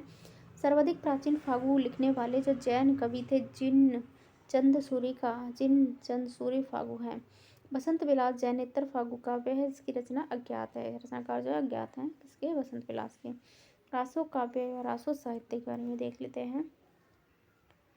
रासो शब्द की व्युत्पत्ति के विविध मत जो हैं वो देखते हैं। रामचंद्र शुक्ल ने जो रासो शब्द की उत्पत्ति किससे मानी है? रसायन से मानी है। दशरथ ओझा तथा आचार्य हजारी प्रसाद द्विवेदी ने किससे मानी है? रासक सबसे मानती है। चंद्रवल्ली पांडे भी इसी का समर्थन करते हैं रासक शब्द का। कौन कौन? हजारी प्रसाद द्विवेदी, दशरथ ओझा और चंद्रवल्ली पांडे। और हरप्रसाद शास्त्री तथा विघ्नेश्वरी पाठक ने राजयश से मानी है रासो शब्द की उत्पत्ति। वहीं गार्दत तासी ने किससे मानी है? राजसूय से मानी है, महानियक से मानते हैं। श्यामल दास और काशी प्रसाद जायसवाल ने रहस्य से मानी है। रामस्वरूप चतुर्वेदी ने राउस से मानी है। नरोत्तम स्वामी ने रसिक से मानी है। नंदलाल वाजपेयी ने राज से मानी है। गणपति चंद्रगुप्त, माता प्रसाद गुप्त और दशरथ शर्मा किसे मानते हैं? रासक से मानते हैं। तो आगे देख लेते हैं रासो साहित्य की जो विशेषताएं हैं वो। रासो साहित्य की विशेषता में है रासो ग्रंथ वीर गाथात्मक, प्रशस्ति मूलक, वीर रसात्मक है। इसमें वीरता, श्रृंगारिकता, युद्धों का सजीव वर्णन, आश्रयदाताओं की प्रशंसा है। रासो साहित्य सामान्यतः राज आश्रय में लिखा गया है। यह सामान्यतः डिंगल भाषा में है जो राजस्थान की साहित्यिक भाषा रही है। इसमें वीर रस की प्रधानता के साथ ही साथ श्रृंगार रस के भी पुट है। रास को काव्य, मुक्तक व प्रबंध दोनों रूप में लिखा गया है। इसमें छंद वैविध्य मिलता है। आगे है श्रीमद् भागवत पुराण। रास शब्द का प्राचीनतम प्रयोग मिलता है किसमें? श्रीमद् भागवत पुराण में। हरिवंश पुराण तथा विष्णु पुराण में रस शब्द का अर्थ नृत्य गीत है। भरत मुनि ने रासक के 3 भेद माने हैं, ताला रासक, दंडा रासक और मंडल रासक। आगे है जैन कवियों ने ताला रासक ताली बजाकर, गुंडा रास लकड़ी या दंड बजाकर तथा 2 प्रकार के रासक प्रचलित थे जैन कवियों में। रास काव्य मूल छंदों का समुच्चय है। अपभ्रंश में 29 मात्राओं का एक रासा या रस छंद प्रचलित था। आगे हम देख लेते हैं डिंगल और पिंगल भाषा। तो हरप्रसाद शास्त्री डिंगल शब्द की उत्पत्ति डांगल अर्थात मिट्टी का ढेला अर्थात अनगढ़ा, अव्यवस्थित तथा पिंगल के तुक से बना मानते हैं। गजराज ओझा के अनुसार डाकार वर्ण की अधिकता से डिंगल नाम पड़ा। पुरुषोत्तम स्वामी ने डिम प्लस गल अर्थात डमरू की ध्वनि से उत्पन्न होता है। राजस्थानी मत के अनुसार डिम्ब गल अर्थात बालक की भाषा से उत्पत्ति हुई है। मोतीलाल मेनारी के अनुसार डिंगल अर्थात डिंग अर्थात पदोक्ति मुक्त भाषा को डिंगल कहते हैं। डिंगल भाषा में वर्ण सगाई अलंकार का विशेष महत्व है। तो डिंगल भाषा में कौन से अलंकार का विशेष महत्व है? वर्ण सगाई अलंकार का विशेष महत्व है किसमें? डिंगल भाषा में। अगर ढोला मारूरा दुहारण मल्ल छंद किसमें प्रसिद्ध डिंगल काव्य है। डोला मारू रदुआ रणमल चंद्र डिंगल काव्य है। ठीक है, आगे है पिंगल भाषा जो होती है वो किससे प्रभावित होती है? ब्रज से प्रभावित होती है। पिंगल में वा ध्वनियों के स्थान पर बा, डिंगल में वा के स्थान पर वा प्लस हा के रूप में प्रचलित होती है। आप ऐसे याद रख सकते हैं कि डिंगल भाषा जो होती है वो कठोर होती है, कठोर शब्दावलियाँ होती है, उसमें डा ढाड़ा जो पंचमार अक्षर होते हैं, पंचमाकार सॉरी उसे क्या बोलते हैं हम, अनुनासिक के जो वर्ण होते हैं डा ढा डा वाले, वो शब्दों का प्रयोग किया जाता है। डिंगल में कठोर वर्ण जो होते हैं। पिंगल भाषा ब्रज से प्रभावित होती है, उसमें कोमलकांत पदावली होती है, कोमल शब्दों का प्रयोग किया जाता है। आगे है पिंगल में शब्दों के अंत में ला ध्वनि तथा डिंगल में ला हो जाती है। छा ध्वनि पिंगल में छा तथा डिंगल में खा हो जाती है। ठीक है, छा किस में जाती है? शाह में, और डिंगल में खा हो जाती है। पिंगल शब्द सर्वप्रथम प्रयोग गुरु गोविंद सिंह ने अपने ग्रंथ में विचित्र नाटक ब्रजभाषा के लिए किया था। मुंशी देवी प्रसाद के अनुसार पिंगल का संबंध पंगला अर्थात पंगे या लुल्ले से था। Doctor L.P. टेसेटोरी ने डिंगल का अर्थ गवारू या अनियमित भाषा बताया है। आगे देखते हैं कुछ प्रसिद्ध जो डिंगल ग्रंथ हैं। बेली कृष्ण रुक्मणी ये पृथ्वीराज द्वारा रचित खंड काव्य है, जिसमें बोलियां, गीत, छंद का प्रयोग हुआ। कुछ विद्वान इसे पंचमा वेद कहते हैं, और वैसे नाट्य शास्त्र को पंचम वेद माना जाता है, ये आपको पता होगा, काव्य शास्त्र में आपने पढ़ा होगा। आगे वंश भास्कर सूर्यमल मिश्रण द्वारा रचित है। पृथ्वीराज विजय जयानक द्वारा शारदा लिपि में रचित रासो काव्य है। आगे देख लेते हैं रासो काव्य के प्रमुख कवि तथा रचनाएं। ठीक है, तो ये हैं आचार्य रामचंद्र शुक्ल के अनुसार ये हिंदी के प्रथम महाकवि माने जाते हैं, और इनकी पृथ्वीराज रासो हिंदी का प्रथम महाकाव्य है। मिश्र बंधुओं के अनुसार हिंदी का वास्तविक प्रथम महाकवि चंद्रबरदाई को ही कहा जा सकता है। बच्चन सिंह ने कहा यह एक राजनीतिक महाकाव्य है, दूसरे शब्दों में राजनीति की महाकाव्यात्मक त्रासदी है, बच्चन सिंह का कथन है। आगे रामचंद्र शुक्ल कहते हैं माना कि रासो साहित्य नहीं है, काव्य ग्रंथ है, पर काव्य ग्रंथों में सत्य घटना में बिना किसी प्रयोजन के कोई उलटफेर नहीं किया जाता, यह पूरा ग्रंथ जाली है। किसने कहा है? रामचंद्र शुक्ल ने।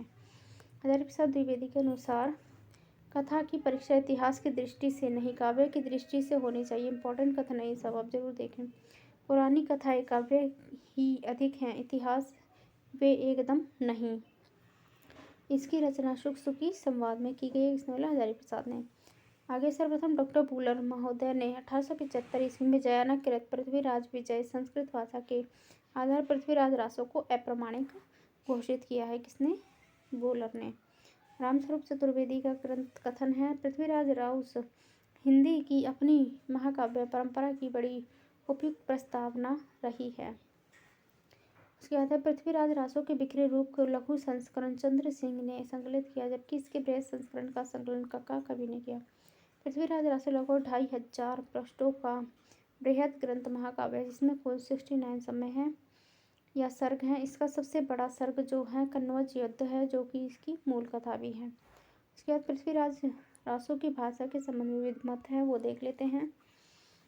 डॉक्टर श्याम सुंदर दास के अनुसार रासो प्राचीन काल की साहित्य की पिंगल भाषा का ग्रंथ है। तो जो पृथ्वीराज कौन सी भाषा का है? पिंगल भाषा का ग्रंथ है। मुनि जिन विजय पृथ्वीराज रासो की भाषा को अपभ्रंश भाषा मानने वाले प्रथम विद्वान हैं। आचार्य हजारी प्रसाद द्विवेदी के अनुसार युद्धों के प्रसंग में पृथ्वीराज रासो की भाषा डिंगल का रूप धारण करती है, किंतु विवाह और प्रेम इत्यादि सुकुमार प्रसंगों में वह प्रधान रूप से पिंगल ही बनी रहती है। वस्तुतः मूल पृथ्वीराज रासो सौरसेनी अपभ्रंश में लिखा गया है। किसमें? सौरसेनी अपभ्रंश में लिखा गया है, जो परिनिष्ठित साहित्यिक अपभ्रंश से थोड़ी भिन्न और कुछ आगे बढ़ी हुई थी। आगे रामचंद्र शुक्ल का जो अनुसार है भाषा की कसौटी पर यदि ग्रंथ कसते हैं तो और भी निराश होना पड़ता है, क्योंकि वह बिल्कुल बेठिकाने की है। पृथ्वीराज रासो के बारे में शुक्ल का कथन है। आगे देख लेते हैं छप्पय किसका? चंद्रबरदाई का प्रिय छंद है छप्पय। नामवर सिंह ने चंद्रबरदाई को क्या कहा है? छंदों का राजा कहा है। रामचंद्र शुक्ल के अनुसार पृथ्वीराज रासो में मुख्य छंद कवित्व छप्पय, दूहा, तोमर, त्रोटक, गाहा और आर्य हैं। नगेंद्र पृथ्वीराज रासो को घटना कोश कहा है। किसने कहा है घटना कोश? नगेंद्र ने। दशरथ शर्मा ने पृथ्वीराज रासो को बृहत महाभारत कहा है। आगे है पृथ्वीराज रासो को सर्वप्रथम 1865 में फर्रुखाबाद उत्तर प्रदेश के तत्कालिक कलेक्टर चार्ल्स इलियट ने प्रकाशित करवाया था। किसको? पृथ्वीराज रासो को।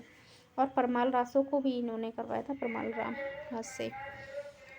ठीक है, आगे पृथ्वीराज रासो का एक समय सर्ग कैमास्वद है।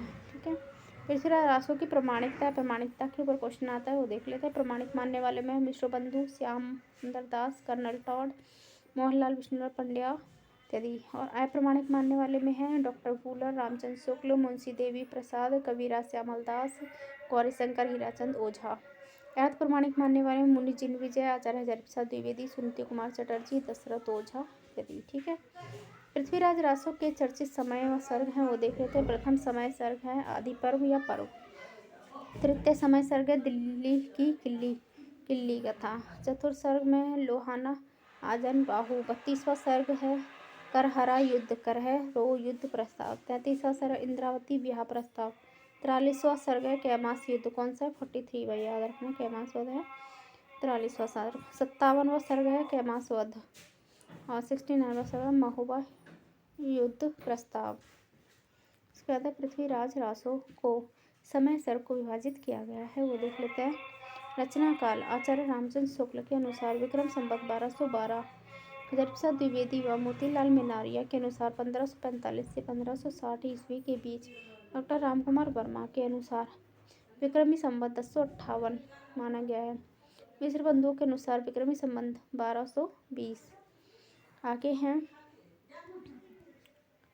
चर्चित पंक्तियां हैं इनकी विशलदेव रासो की। एक मिनट, ये हम विशलदेव रासो के बारे में पढ़ रहे हैं। और आगे है विशलदेव रासो की जो चर्चित पंक्तियां हैं। कड़वा बोलना बोलही नारी, आज शस्त्र जन्म काही दिखई महेश, है स्त्री है जन्म काही दिखई मनेश, आगी लगी घर जरीगा, अति सुख कीन आणी काई न सिर जिया करतार। ये विशलदेव रासो की चर्चित पंक्तियां हैं। आगे हम देख लेते हैं। विरह काव्य श्रृंगार परक गेय रचना है ये। इसके अंदर पति नाले से स्त्री रसायन कहा है। 4 खंडों व लगभग 2000 चरणों का ग्रंथ है। आचार्य रामचंद्र शुक्ल ने इसे वीर गीत कहा है। किससे? विशलदेव रासो को वीर गीत कहा है। इसका जो नायक है विग्रहराज चतुर्थ है, नायिका राजमती है। आचार्य शुक्ल ने विग्रहराज चतुर्थ को विशलदेव मानते हैं। ठीक है, आगे पढ़ लेते हैं खुमान रासो के बारे में, जो कि दलपत विजय की रचना है। इसे हिंदी का प्रथम जय काव्य कहा जाता है। वीर व श्रृंगार रस युक्त है। और परमाल रासो के बारे में देख लेते हैं। जगनिक की रचना है। परमाल रासो श्याम सुंदर दास ने नामकरण किया है इसका। और जगनिक कालिंजर के राजा परमल तीर देव के दरबारी कवि थे। इसी का एक खंड आला खंड नाम से प्रसिद्ध है। इसमें वीर बनाफरों के 50 युद्धों, अनेक विवाहों का वर्णन है। कितने? 50 युद्धों और अनेक विवाहों का वर्णन किसमें? आला खंड में है, वीर बनाफरों के। इस ग्रंथ का सर्वप्रथम जो संग्रह 1865 में फर्रुखाबाद के तत्कालिक कलेक्टर चार्ल्स इलियट ने करवाया था। वॉटरफील्ड महोदय ने इसका अंग्रेजी अनुवाद किया था। किसने? वॉटरफील्ड महोदय ने अंग्रेजी अनुवाद किया था। किसका? परमाल रासो का या आला खंड का। कुछ अन्य महत्वपूर्ण रासो ग्रंथ जो हैं वो देख लेते हैं। हमीर रासो सारंगधर जज्जल कवि जोधराज की रचना है। आगे आचार्य रामचंद्र शुक्ल के अनुसार इसमें राजा हमीर तथा अलाउद्दीन खिलजी के युद्धों का वर्णन है। किसके? राजा हमीर और अलाउद्दीन खिलजी के युद्धों का वर्णन है। राहुल संस्कृत ने जज्जल कवि की रचना मानते हैं हमीर रासो। किसकी? जज्जल कवि की। रामचंद्र शुक्ल से जोधराज की रचना मानते हैं। और राहुल संस्कृत ने जज्जल की कहा है, रामचंद्र शुक्ल ने जोधराज की कहा है। हजारीप्रसाद द्विवेदी के अनुसार हमीर शब्द अमीर शब्द का विकृत रूप है, जो कि किसी पात्र का नाम न होकर एक विशेष रूप में प्रयुक्त होता है। ये किसका कथन है? हजारीप्रसाद द्विवेदी का। देखते हैं विजयपाल रासो के बारे में। ये नल सिंह की रचना है। ऐतिहासिक दृष्टि से इसे अप्रमाणिक रचना मानते हैं। जयचंद प्रकाश भट्ट केदार की रचना अभी तक यह अप्राप्य है। इसका उल्लेख सिंधयच दयाल दास कृत राठौरा ख्यात नामक ग्रंथ में मिलता है। आगे जय मयंक जसचंद्रिका मधुकर भट्ट की रचना है। यह अनुपलब्ध है। इसमें राजा जयचंद की कीर्ति का वर्णन है। यह प्रबंधात्मक काव्य के रूप में है। आगे हम देख लेते हैं रासो काव्य परंपरा। ठीक है, तो इसमें गीति नृत्य परक और छंद वैविध्य रासो व रचनाकार है। उपदेश रसायन रास जिन दत्त सूर्य की रचना है। ये मुंज रासो जो है अज्ञात है। आगे देखते हैं। भारतेश्वरी बाहुबली रास घोर रास वज्रसेन की रचना है। वहीं संदेश रास अब्दुल रहमान की रचना है। भारतेश्वरी बाहुबली रास सालिवद्र सूरी की रचना है। पृथ्वीराज रासो चंद्रवर्दाई की रचना है। नेमी नाथ सुमति गढ़ी की रचना है। मीर रासो सारंगधर की रचना है। महावीर रास अभय तिलक की रचना है। महावीर रास किसकी? अभय तिलक की। और परमाल रासो जगनिक की। गै सुकुमार रास देलहन की रचना है। विजयपाल रासो नल सिंह की रचना है। आबू रास पलहन की रचना है। संगत सिंह रासो गिरधर चारण की रचना है। संगत सिंह रासो किसकी है? गिरधर चारण की। रेवंत गिरी रास जो है विजय सिंह सूरी की है। माकन रासो खटमल रासो कीर्ति सुंदर की है। वहीं जम्मू स्वामी रास धर्म सूरी की रचना है। शत्रु साल रासो राव डूंगर सिंह की रचना है। चंदन बाला रास तथा जीव दया रास आसकू की रचना है। कयम रासो न्यामत खां की रचना है। पोथी रास सालिबद्र सूरी की रचना है। रतन रासो कुंभकर्ण की रचना है। पंच पांडव चरित रास सालिबद्र सूरी की रचना है। वहीं राणा रासो दयाल कवि की रचना है। ईसल देव रासो नरपति नाल्ले की रचना है। राम रासो माधव दास की रचना है। शांति नाथ देव रास व सप्त क्षेत्र त्रिरास लक्ष्मी तिलक की रचना है। वहीं बुद्धि रासो जलहन की रचना है। जलहन की है। बुद्धि रासो किसकी? जलहन की है। उसके बाद बार व्रत रास विनय चंद्र सूरी की रचना है। हमीर रासो जोधराज की है। और पेंथ डारास मंडलिक की रचना है। खुमान रासो दलपत विजय की है। चिन्नेश्वर सूर्य विवाह सोममूर्ति की है। पारिछत रायसो श्रीधर की है। पारिछत रायसो श्रीधर की है। आदिकाल की डिंगल साहित्य की जो प्रमुख रचना है वो देख लेते हैं। बेली कृष्ण रुक्मणी पृथ्वीराज की खंड काव्य कृति पांचम व वेद से कहा जाता है। इसके वंश भास्कर सूर्यमल मिश्रण की रचना है। वंश भास्कर किसकी है? सूर्यमल मिश्रण की रचना। वंश भास्कर सूर्य का वंश से याद करो। पृथ्वीराज विजय जयानक की रचना है जो शारदा लिपि में है। कौन सी लिपि में है? शारदा लिपि में है। आदिकाल श्रृंगार तथा मनोरंजन का साहित्य। कवि अब्दुल रहमान। संदेश रासो या संदेश रासक इसे कहा जाता है। संदेह रासक इसकी इस श्रृंगार काव्य परंपरा की प्रथम रचना माना जाता है। किसकी? श्रृंगार काव्य परंपरा की प्रथम रचना है कौन सी? अब्दुल रहमान की संदेश रासक। अब्दुल रहमान हिंदी के प्रथम मुस्लिम कवि माने जाते हैं। अब्दुल रहमान मुल्तान के निवासी थे। इसे खंड काव्य में रसक छंद का प्रयोग किया गया और इसे आभाणक भी कहते हैं।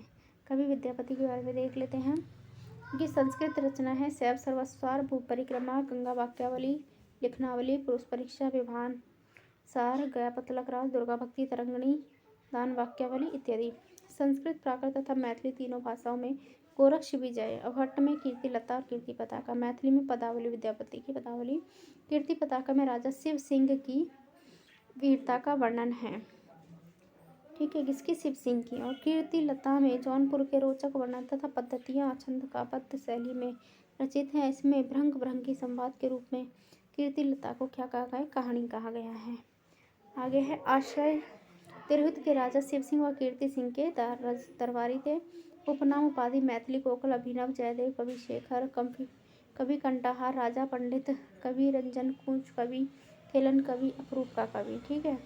हजारी प्रसाद द्विवेदी ने पंचानन कहते हैं। हजारी प्रसाद द्विवेदी शास्त्री इन्हें हरप्रसाद शास्त्री क्या कहते हैं? पंचदेवोपासक कहते हैं। महाराज शिव सिंह इन्हें अभिनव जयदेव कहते हैं। बाबू सक्सेना हर प्रसाद शास्त्री कूंच कवि कहते हैं। बच्चन सिंह इन्हें जातीय कवि कहते हैं। मिथिला के लोग इन्हें मैथिली कोकिल कहते हैं। मैथिली कोकिल।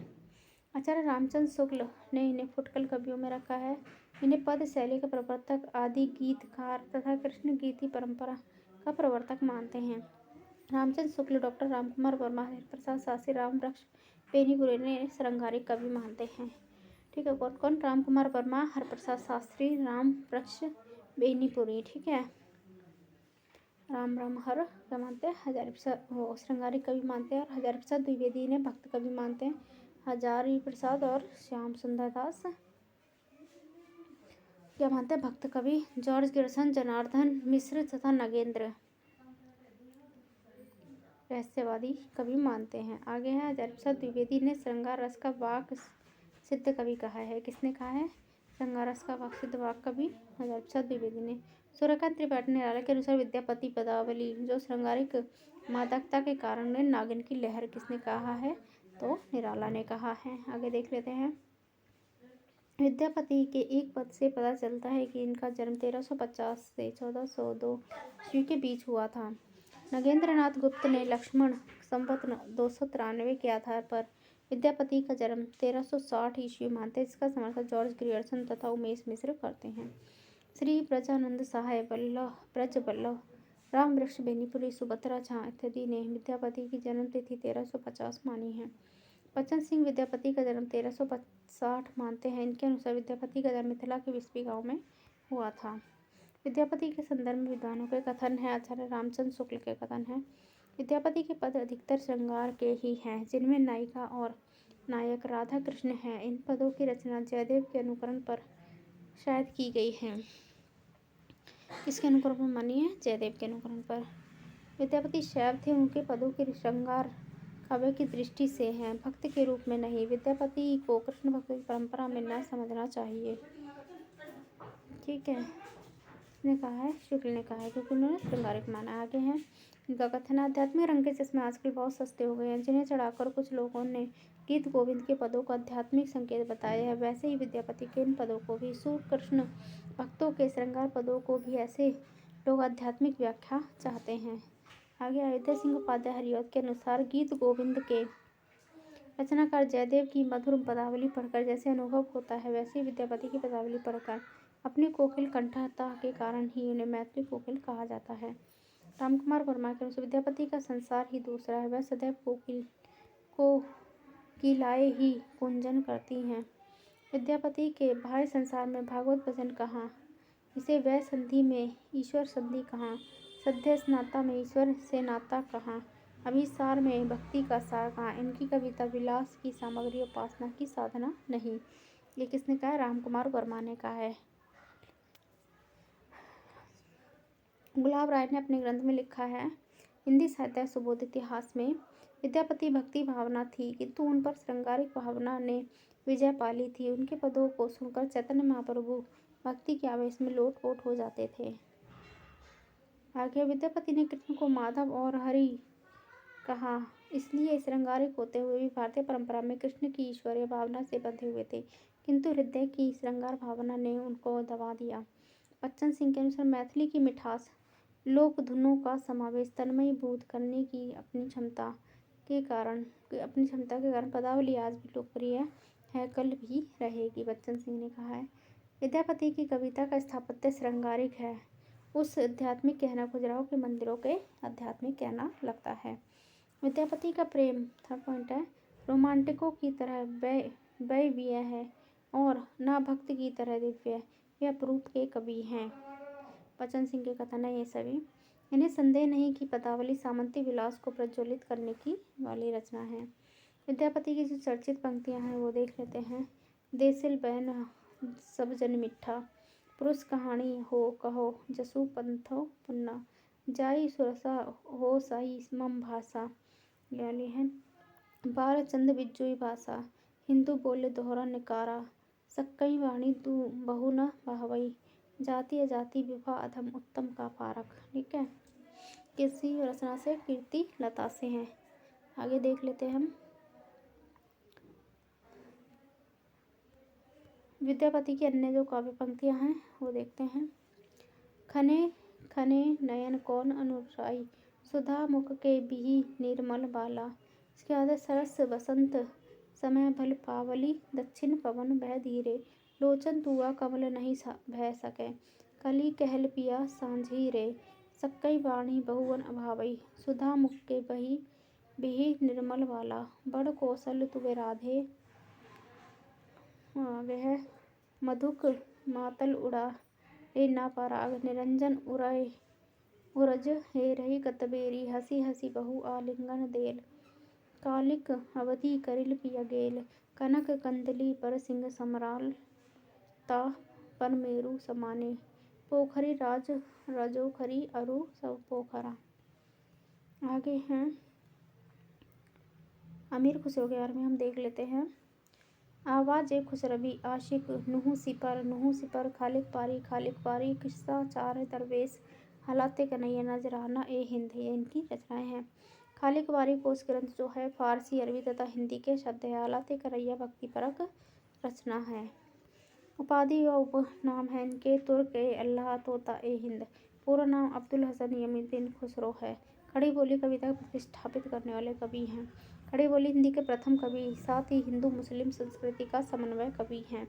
इतिहासकार ईश्वरी प्रसाद द्विवेदी ने महाकवि और कवियों में राजकुमार की संज्ञा दी। अलाउद्दीन खिलजी ने तोता ए हिंद की उपाधि दी। हिंदुई, हिंदोई, हिंदवी जैसे शब्दों के प्रयोग करता, साथ ही इन्होंने भाषा के अर्थ में हिंदी का प्रयोग किया। इन्होंने दिल्ली के सिंहासन पर 11 सुल्तानों का शासनकाल देखा। कितने? 11। आदिकालीन कवि जिन्होंने अपनी कविताओं में प्रकृति का भी जिक्र किया है। मुकरियाँ, दो सुखने, पहेलियाँ लिखने में दक्ष थे। संगीत कला में निपुण थे। मसनवी शैली का प्रयोग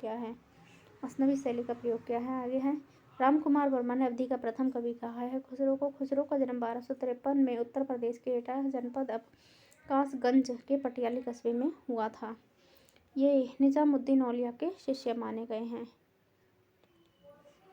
अमीर खुसरो के बारे में विद्वानों के मत और कथन है। राजा रामचंद्र शुक्ल ने कहा, इनकी पहेली और मुकरियाँ प्रसिद्ध है। इन्होंने उक्ति वैचित्र्य की प्रधानता थी, यद्यपि रसीले गीत और दोहे भी इन्होंने लिखे। खुसरो हिंदी रचनाओं में दो प्रकार की भाषा पाई जाती है, ठेठ खड़ी बोली पहेलियाँ मुकरियाँ और दो सुखनों में मिलती है। यद्यपि कहीं कहीं ब्रज भाषा की झलक है, पर गीतों और दोहों में ब्रज भाषा की मुख्य प्रचलित काव्य भाषा है।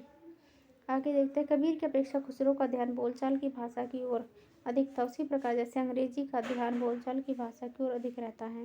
रामकुमार वर्मा के अनुसार उसमें ना तो हृदय की परिस्थितियों का चित्रण है और ना कोई संदेश, यह केवल मनोरंजन की सामग्री है। पहेलियाँ मुकरियाँ और दो सुखने के द्वारा उन्होंने कौतूहल और विनोद की सृष्टि की है।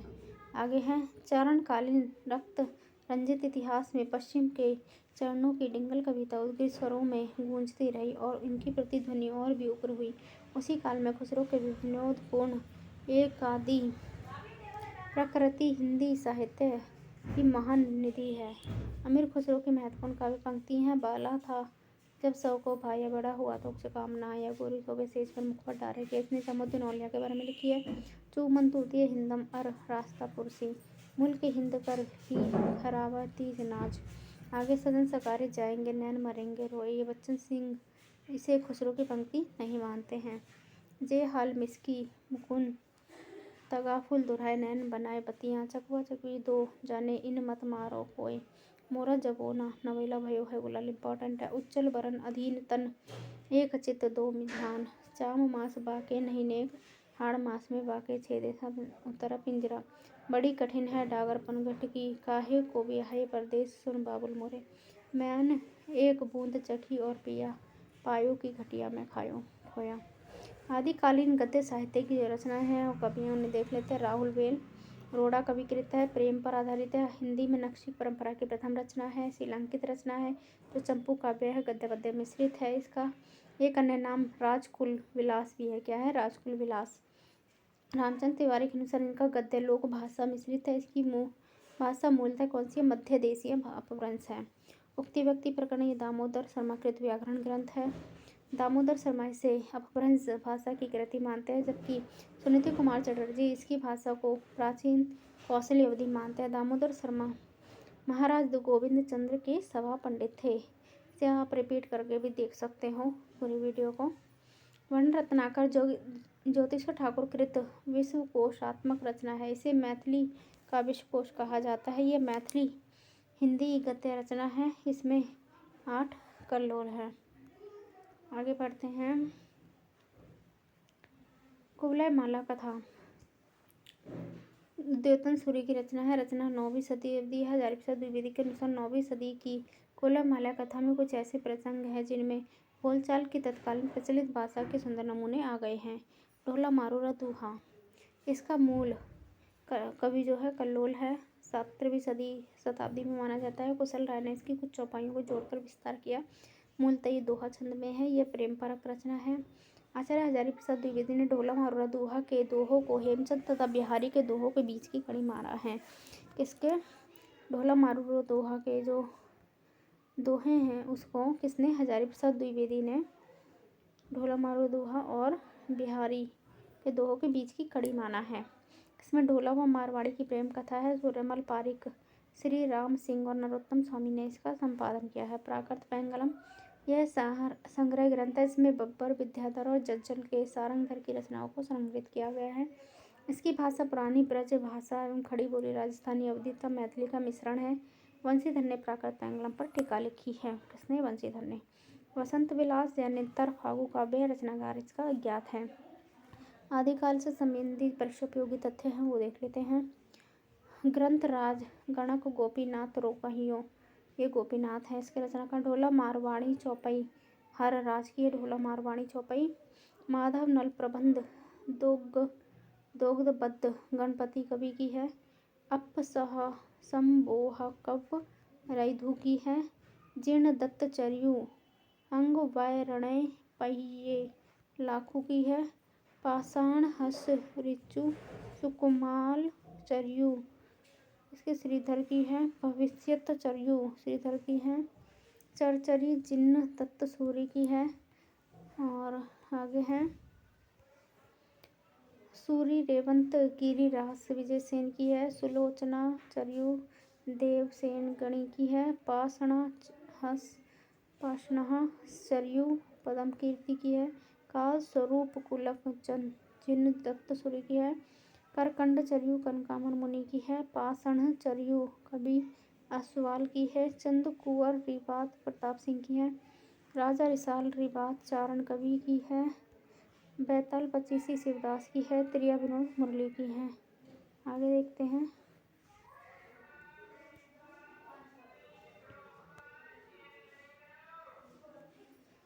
भद्रसेन इसकी जो रचना है वो है व्याकरण छंद कोश ग्रंथ की परंपरा।